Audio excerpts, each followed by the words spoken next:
Previously on StillerBros at the movies. I'm sure Dean DeBlow is pretty happy because he's like, I did this, I did it all, I finished it, now I can go on and work on some new projects, unless they make more movies. But this is it, this is done. They're not making How to Train Your Dragon 4, Search for Toothless's Amulet of Power, whatever the fuck. They're gonna do a cash grab sequel they could make out of this. Yeah, this is it. This is it, this is done. There's nothing left. Never make another sequel, don't reboot this, just finish it here. And now, Keep holding on, 'cause I know we'll make it through. Welcome back to StillerBros at the movies, where we're revisiting a franchise we didn't think we'd be revisiting 6 years ago. Yeah. With How to Train Your Dragon, parentheses 2025. Yes. So, 6 years ago, we saw what we pretty much presumed for very obvious reasons to be the end of the How to Train Your Dragon franchise. And we were wrong on a couple of counts because they did do a sequel, kinda, sorta. Well, technically they made two because they made a holiday special that was set between the ending and the epilogue, and then they also made an 8-season television show on Peacock and Hulu about the long descendants of the main characters. Yes. We have not seen either. We are not really talking as though those things are necessary right now. But then a couple of years ago, we got the news that DreamWorks was pulling the trigger on their own live-action remakes. Because they saw what Disney was doing, and they were like, well, we want our big bag of money too. And so, How to Train Your Dragon 2025. A movie that is not really necessary because the first movie is only 15 years old at this point. Yeah.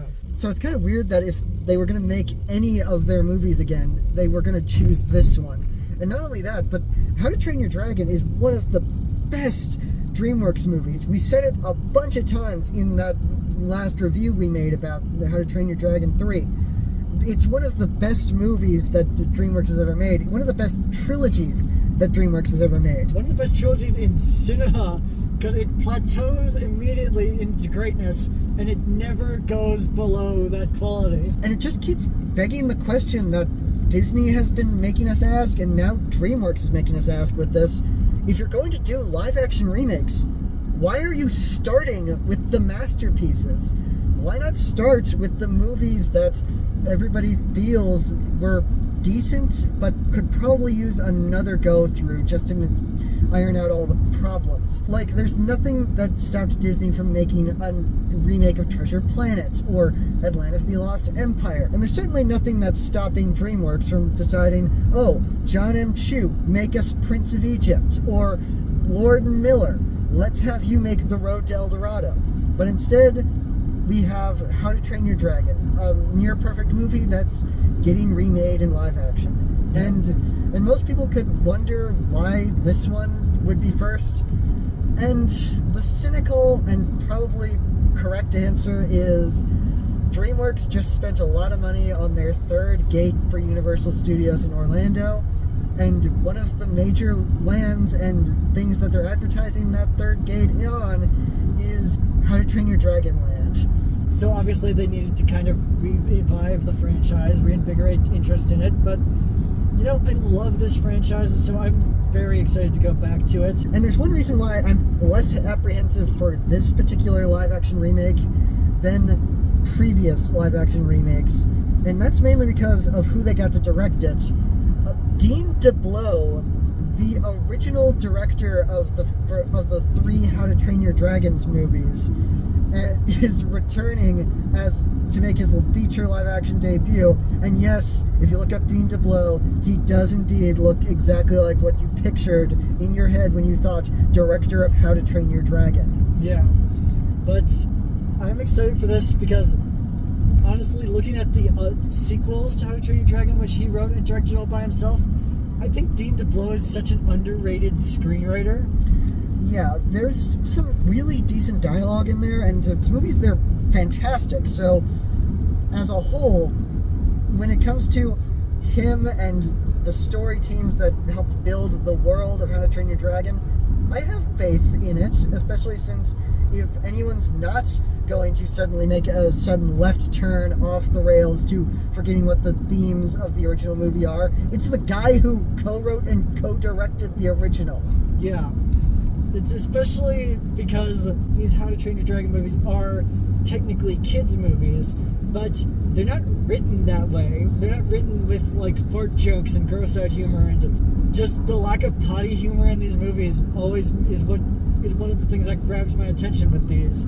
They're complex stories about coming of age and growing up. And it's not to say they're humorless, it's just that the humor is coming from a more character-based idea than the Shrek's let's throw a bunch of pop culture references at the wall kind of thing, or B-movie, let's just let Jerry Seinfeld do whatever he wants for 90 minutes. But this movie is going to be interesting because when it comes to tone, the trailers seem to be implying that this is a straight fantasy story with a lot more just kind of, remember all this cool stuff that you saw when you were a kid? Well, here it is in live action with real actors and more photorealistic CGI dragons. Yeah. And those actors in question are a pretty good pedigree. For playing the lead role, we have Mason Thames, who is primarily known for his role in Black Phone, and Black Phone 2 coming later this year. And then we got Nico Parker, the daughter of Mamma Mia, Here We Go Again director Ol Parker and Tandy Newton, but she's probably better known for showing up in at least 2 other live-action remakes because she was Colin Farrell's daughter in the Dumbo remake a couple years ago, and she played Pedro Pascal's daughter in The Last of Us.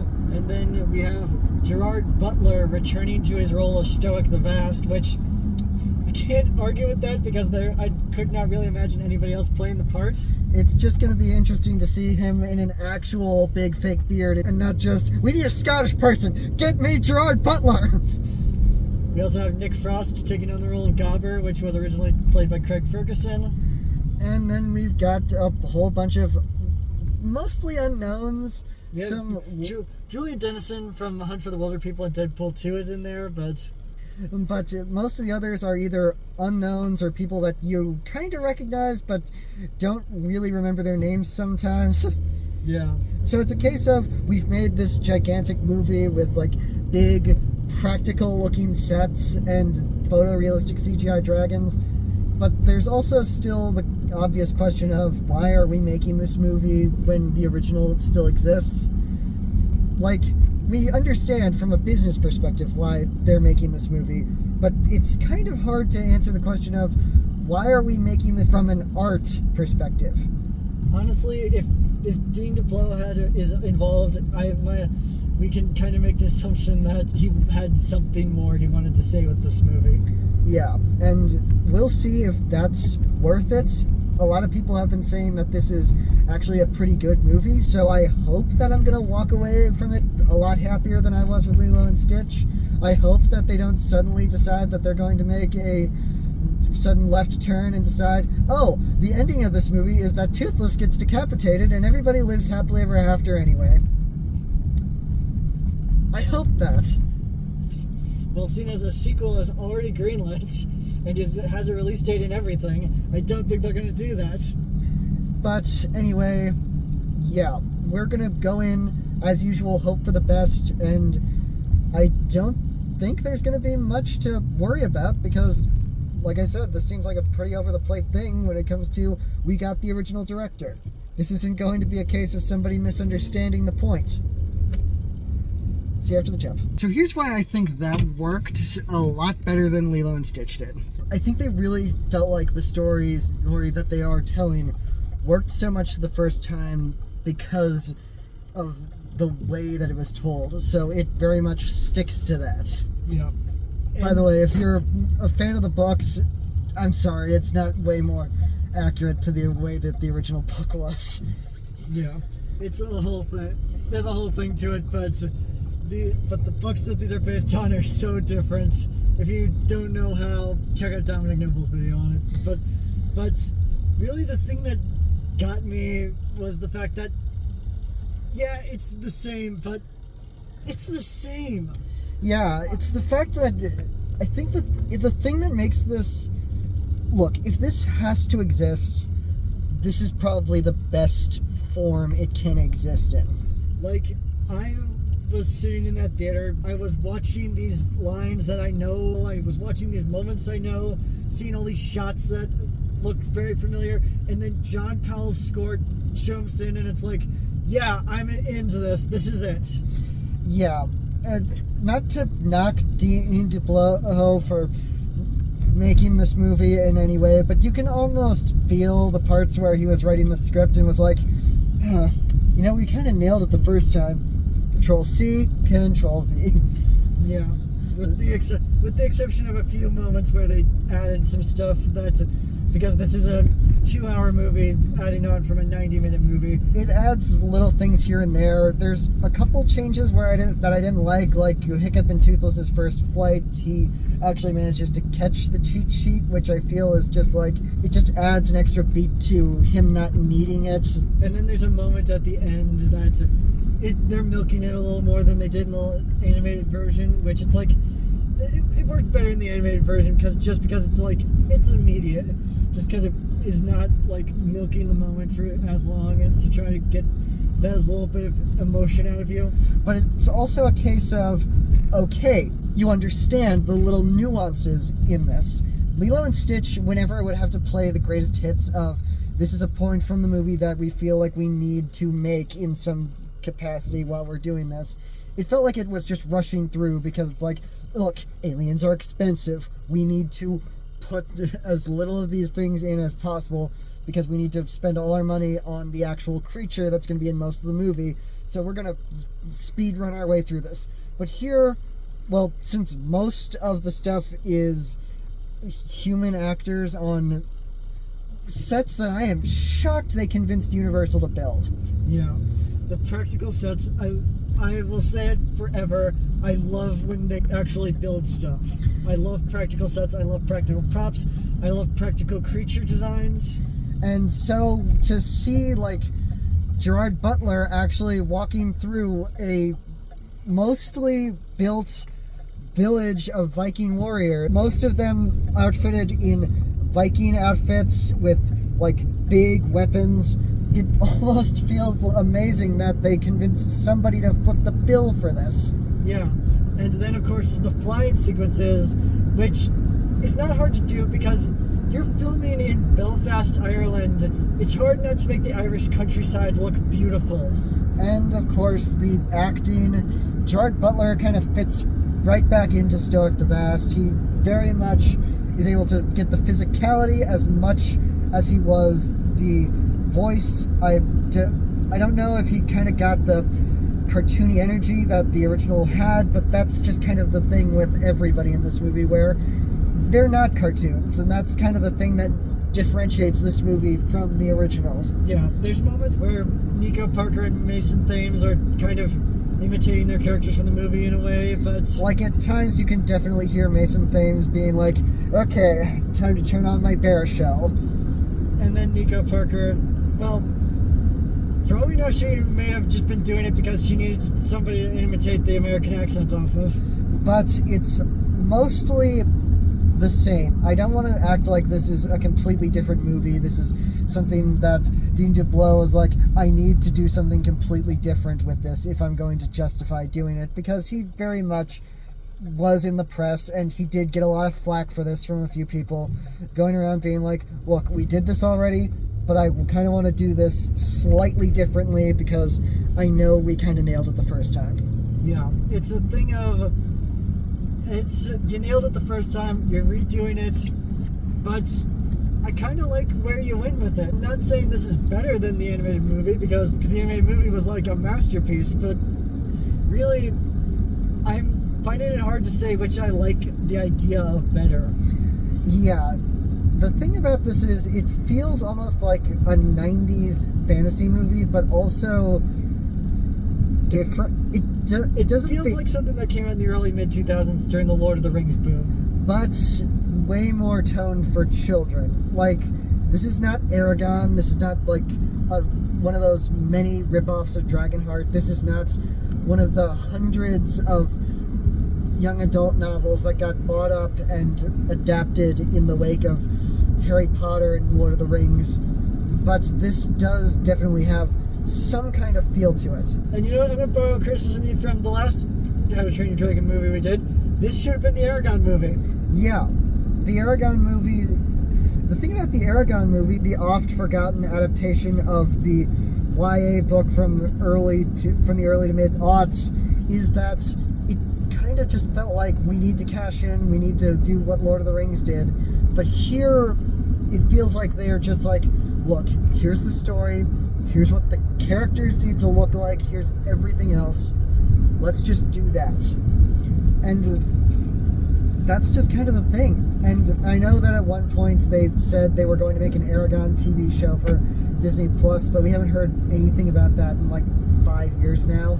No, we thought you'd think with the Percy Jackson show we would have gotten an update on that, but we've gotten nothing. But this is, once again, if this has to exist, which arguably it technically doesn't, but if it has to exist, this is probably the best version we could have asked for from it.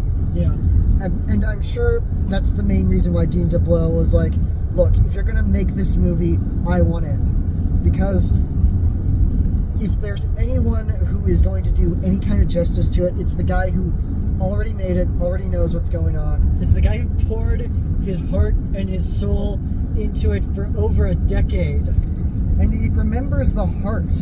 Like, the thing about How to Train Your Dragon is that the big focus is on the relationship between Hiccup and Stoic the Vast, and It's a father-son story, but it's also a boy and his dog story. but the thing about this relationship between Hiccup and Stoic is that it's not a story about a father and a son with bad blood. It's the story of a father and a son who just can't relate to each other. And that's just kind of amazing because because it's really easy to write a story about bad blood, but it's even harder to write a story about two people who want to connect, who want so badly to see each other eye to eye, but just can't find that connection. No, I didn't reference a Goofy movie on purpose. That was just a happy accident.